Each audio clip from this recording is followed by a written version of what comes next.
안녕하세요. 교육 철학 및 교육사 강의를 맡은 강영순입니다. 지난 한 주 잘 보내셨나요?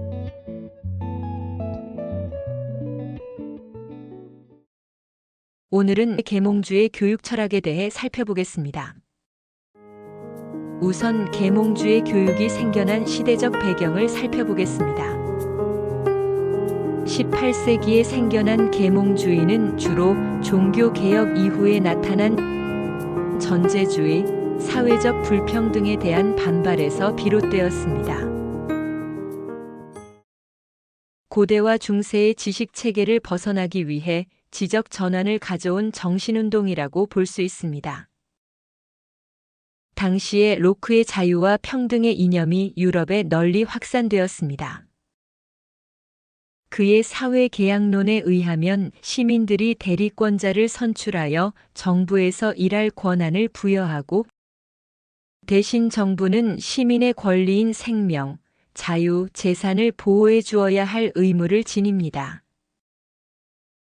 국민의 기본적 인권을 보장하기 위하여 통치 및 공동체의 모든 생활이 헌법에 따라 이루어져야 한다는 입헌주의가 중산층에 널리 받아들여지면서 유럽과 아메리카에서 혁명이 일어나게 되었습니다. 프랑스에서는 1789년에 대혁명이 일어나 루이 15세의 통치가 무너졌고 정치, 경제, 사회, 문화 전반에 걸쳐 사회적 변혁이 시작되었습니다. 또 영국에서는 1688년에 일어난 혁명의 결과 절대왕정 정치가 끝나고 의회민주주의 기틀이 마련되었습니다. 이러한 사회적 분위기 속에서 자유주의와 인권주의를 민주주의의 필연적 요소로 보는 교육이론들이 등장하게 되었습니다. 새로 부상한 중산층은 자신들의 요구에 부합하는 교육을 요청하게 되었습니다. 특히 18세기 후반부터 19세기 초에 걸쳐 신대륙을 포함한 유럽에서는 거대한 격동의 시기, 혁명의 시기를 맞이하였습니다. 1775년부터 1783년 사이에 신대륙에서 미국 독립전쟁이 일어났고 1789년부터 1974년 사이에 유럽에서 일어난 프랑스 혁명은 민주주의적 시민혁명이었습니다. 이러한 역사적 배경하에서 생겨난 계몽주의 특징에 대해 살펴보겠습니다. 첫째, 자연주의를 추구하는 경향입니다. 모든 인간은 본래 자유롭고 평등한 존재라고 보았습니다. 이로부터 영국의 로크, 프랑스의 루소를 중심으로 정치적 자유평등주의 사상이 제기되었습니다. 둘째, 합리주의를 추구하는 경향입니다. 합리주의는 인간의 이성과 지성을 존중합니다. 종교에서의 기적이나 예언과 같은 신비적 요소를 부정하고 이성적 진리만을 믿습니다. 셋째, 실리적 현세주의를 추구하는 경향입니다. 이는 내세주의와 대립되는 것으로 내세의 행복보다는 현실 세계에서 구체적인 행복을 실현하려는 욕망으로 선택된 방향입니다. 이미 시대적으로 큰 변화가 일어나 시대적 흐름의 추세는 너무나도 강력하였습니다. 예를 들면 와트가 증기기관을 발명하여 기관차에 의해 물류 유통이 활발해졌습니다. 이는 상업의 발달과 무역의 발달로 이어졌습니다. 또한 방직기계 발명으로 삶의 질이 향상되었습니다. 이같이 자연과학과 경제에서 일궈낸 성과는 영국의 산업혁명을 크게 추진하였습니다. 사람들은 현실적인 삶의 편리함과 윤택함을 추구하게 되었습니다. 여기까지는 계몽주의 시대 배경과 교육 특징에 대해 간략하게 살펴보았습니다. 이어서 계몽주의 사상가들의 교육 철학에 대해 살펴보겠습니다. 계몽주의 시대에는 어떠한 사상들이 등장하며 어떠한 교육사적 변화가 있었을까요? 먼저 계몽주의 사상과 루소의 교육 사상에 대해 살펴보겠습니다. 루소는 프랑스의 계몽 사상가이자 철학자, 사회학자, 교육학자입니다. 대표 저서로는 1762년에 지은 사회계약론과 에밀이 있습니다. 루소의 생애에 대해 살펴보겠습니다. 먼저 유년기의 루소의 가정 환경에 대해 살펴보겠습니다. 루소는 스위스 제네바에서 태어났습니다. 그의 아버지는 가난한 시계 제조업자였고 목사의 딸이었던 어머니는 재능이 많았습니다. 루소가 태어난 이후 열흘 만에 출산 후유증으로 어머니가 사망하면서 그는 불운의 삶을 살게 되었습니다. 어머니를 잃은 불행에 대해 루소는 고백록에서 적고 있습니다. 루소의 아버지는 자식의 교육에 무관심하였습니다. 아내를 잃은 그는 자기의 처지를 비관하며 시간을 보냈습니다. 아버지의 한탄 속에 제대로 된 훈육을 받지 못했으나 루소는 가끔 어머니가 남긴 책을 읽는 것이 유일한 위안이 되었습니다.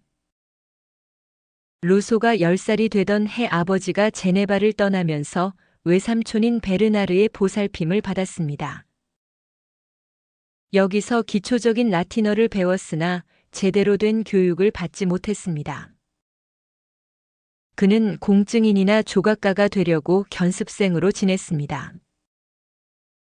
그러다가 아버지는 재혼하였고 그는 1728년에 나들이를 나왔다가 통금에 걸려 제네바로 들어가지 못하자 고향을 떠나기로 마음먹었습니다. 루소 성장기의 생활에 대해 살펴보겠습니다. 방황 초기 루소는 가톨릭 사제가 되려고 이탈리아 토리노에 머물렀습니다. 그는 여러 귀족들을 섬기면서 평소 동경해왔던 귀족적 삶을 경험하였습니다. 그러나 그는 상류계층의 가식적인 교양과 허영심과 같은 실체를 보게 되었습니다. 다행히도 루소는 바랑 부인의 보살핌과 아낌없는 후원을 받으면서 경제적인 안정을 찾았으며 공부에도 전념할 수 있게 되었습니다. 공부가 어느 정도의 수준에 이르자 가정교사로 일하면서 젊은 철학자들과 만나게 되었습니다. 그는 음악 이론에도 뛰어난 재능을 보였습니다. 그는 1742년 바랑 부인의 거처를 떠나 파리에 정착했습니다. 그리고 1743에는 베네치아에 파견된 프랑스 대사의 비서로 일하는 경험을 하게 되었습니다. 1744년 파리로 돌아온 당시에 그는 이미 인문주의 사상으로 무장한 지식인으로 탈바꿈되어 있었습니다. 완성기의 성과에 대해 살펴보겠습니다. 루소가 계몽주의 철학자로 성장할 수 있었던 것은 계몽주의 철학자 디드로와 달랑베르를 만나면서부터입니다. 디드로는 루소에게 백과전서의 집필에 참여할 수 있는 기회를 주었을 뿐만 아니라 그의 영향으로 루소는 프랑스를 대표하는 사상가의 반열에 오를 수 있었습니다. 루소는 계몽주의가 지배하던 당시 지식인들의 오만한 생각들을 비판하였습니다. 그는 학문과 예술의 발전은 일반적 기대와는 달리 오히려 인간의 도덕성을 타락시켰다는 취지의 글로 공모전에서 최고상을 받았습니다. 이후 그가 지은 인간 불평등 기원론과 백과사전에 등재된 정치경제론이라는 글은 유럽 지성인들의 주목을 받았습니다. 루소가 지은 사회계약론의 제1권 1장의 첫 구절은 프랑스 혁명 이후 변혁을 원하는 사람들에게 깊은 감동을 주었습니다. 여기서 인간은 자유롭게 태어났지만 도처에서 사슬에 얽매여 있다는 말이 인상적입니다. 루소의 인간관에 대해 살펴보겠습니다. 18세기 프랑스에서 어린이들의 인격 발달에 대해 아직 중요하게 여기지 않았습니다. 어린이를 단지 성인의 축소판 정도로 보고 교육에서 아동의 특성은 전혀 고려되지 않았습니다. 루소의 인간관에서 비롯된 소극 교육에 대해 살펴보겠습니다. 루소는 어린이의 자유와 권리를 인정해야 한다고 주장하였습니다. 그는 에밀의 서문에서 창조주의 손에서 나올 때에는 모든 것이 선하였으나 인간의 손으로 넘겨지면서 타락하였다고 하였습니다. 이는 가톨릭의 원죄설을 부정하는 관점이었기에 당시에는 사람들이 읽지 못하도록 금서 처분을 받았습니다. 로크는 어린이는 백지 상태의 존재가 아니라 자연스럽게 성장할 수 있는 능력을 가진 착한 존재라고 보았습니다. 교육의 관건은 어린이의 타고난 착한 본성을 얼마나 잘 보존하고 유지, 발전시켜 주느냐에 있습니다. 마치 정원사가 식물을 햇볕의 빛을 잘 쬐거나 수분이 필요할 때 물을 충분히 주는 일과 같습니다. 루소는 아동의 발달 단계를 제대로 인식하고 그에 상응하는 교육을 해야 한다고 보았습니다. 루소의 인간관에서 비롯된 개성 교육에 대해 살펴보겠습니다. 루소는 기존 교육의 문제점이 아동의 독자적인 존재를 존중하지 않는 데 있다고 보았습니다. 그는 에밀에서 다음과 같이 말합니다. 아동에게는 보고 생각하고 느끼는 아동 특유의 방식이 있습니다. 그런데 거기에다 우리 어른들이 보고 생각하는 방식을 강요하는 것처럼 어리석고 무분별한 짓은 없습니다. 아동의 자유와 개성은 존중을 받아야 하고 교사는 아동의 흥미와 요구에 따라 자발적이고 자주적으로 활동시킬 필요가 있습니다. 이는 학습의 주체로서 아동의 존재를 인정할 때 가능합니다. 아동은 자기의 눈으로 보고 자기의 감정으로 느끼고 자기의 이성에 비추어 판단하고 행동하는 인간으로 육성해야 합니다. 이것이 루소가 말하는 교육의 목적이라고 할 수 있습니다.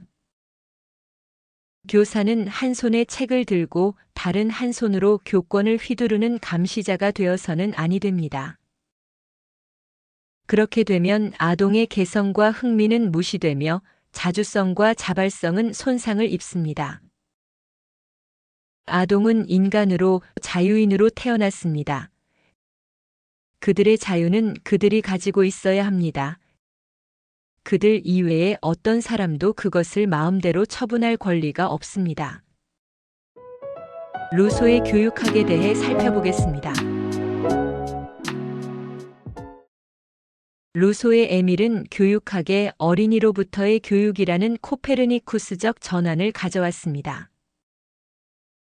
코페르니쿠스가 이전에 천동설을 부정하고 지동설을 주장했던 것과 마찬가지로 어린이의 삶을 가르친다는 교육학의 전환을 가져왔습니다. 루소는 교육학의 자연적이고 소극적인 교육으로서의 인간학이라는 새로운 장을 열었습니다.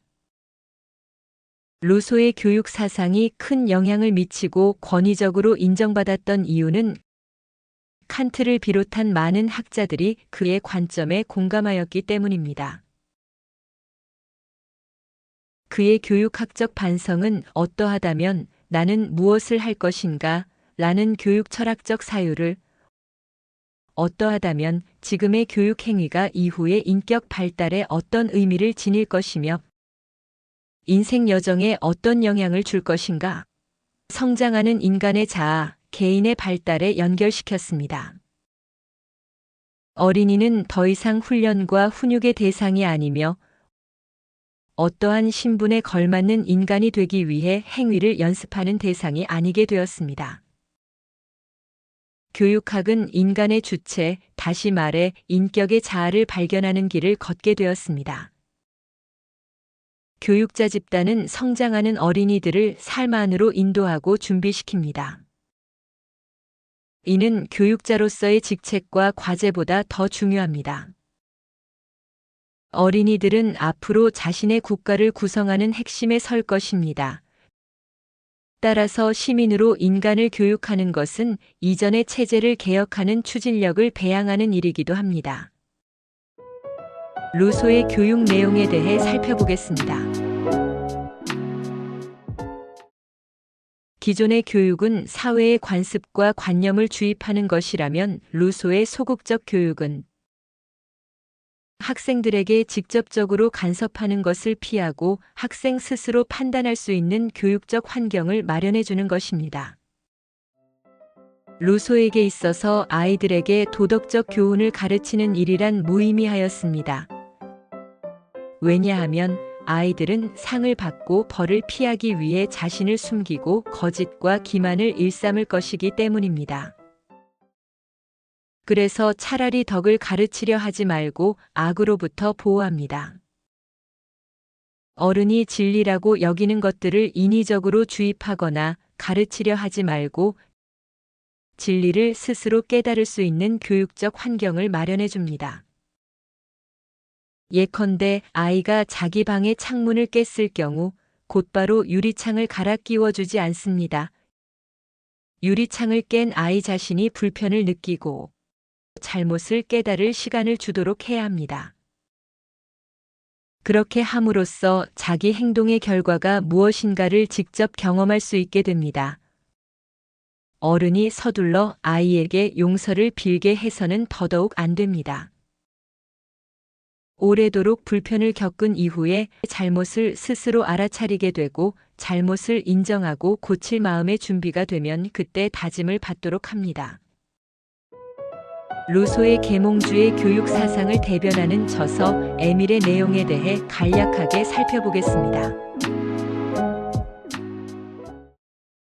에밀은 루소가 1762년에 출판한 교육 관련 소설입니다.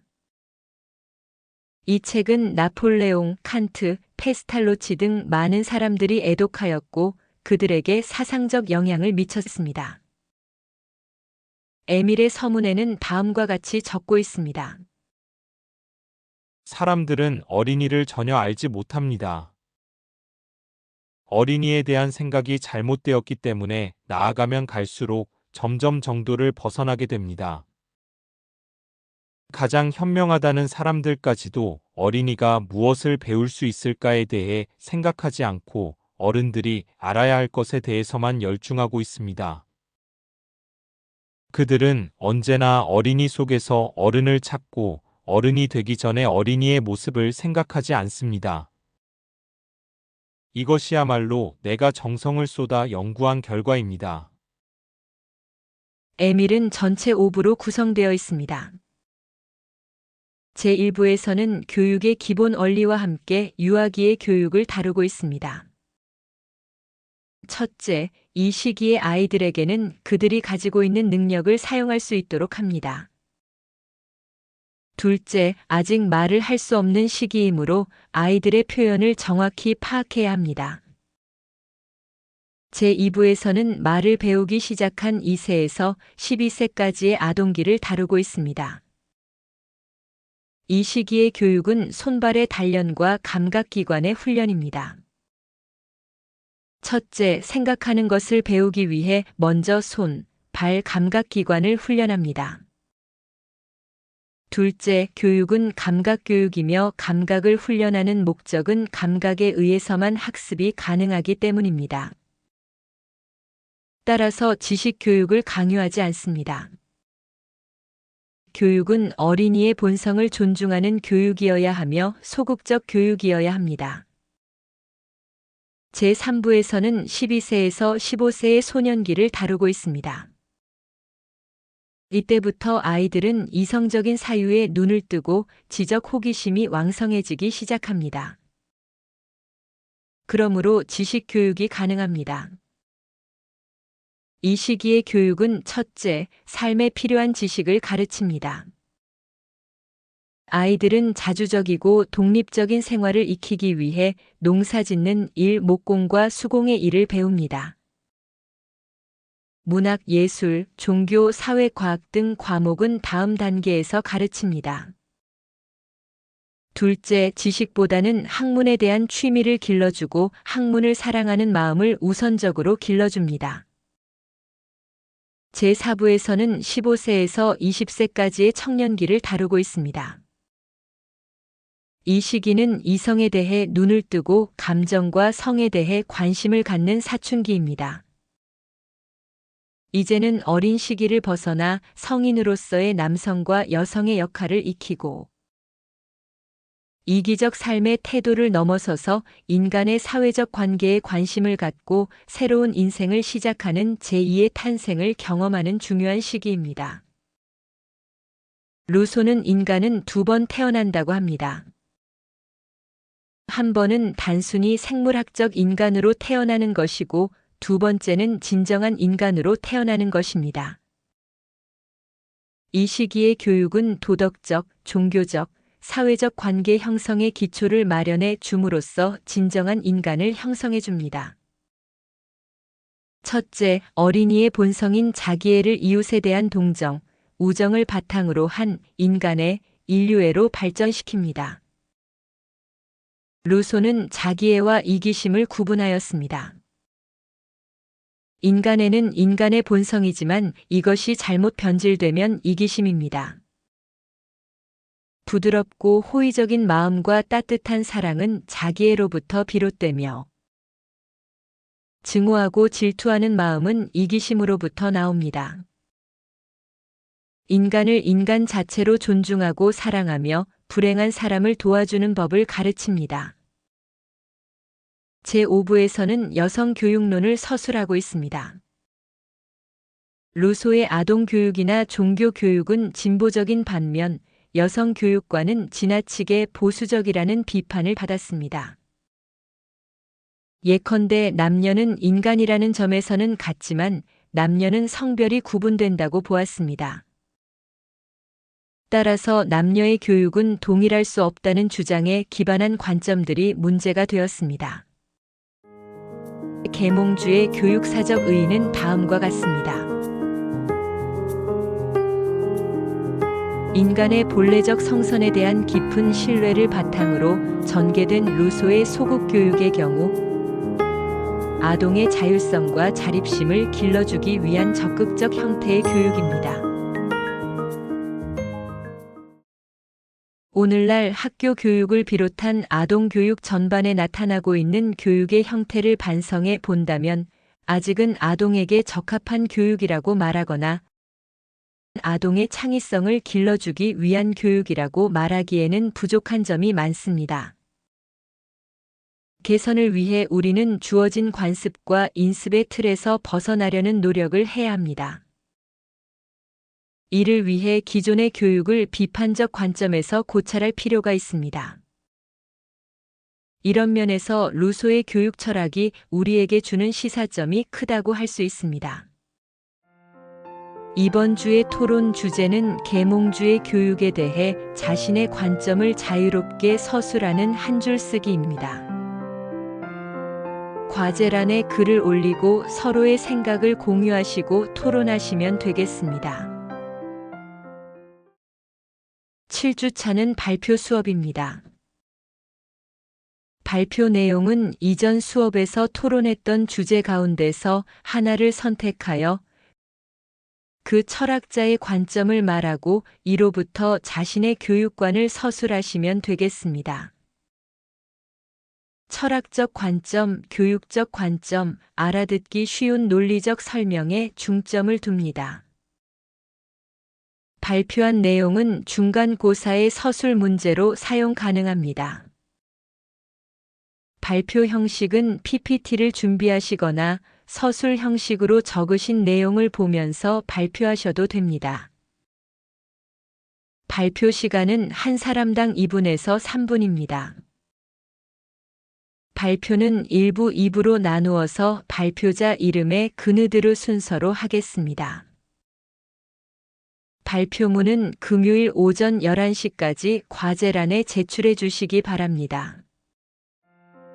1부 강의는 여기까지입니다. 10분 휴식한 이후에 다시 뵙겠습니다.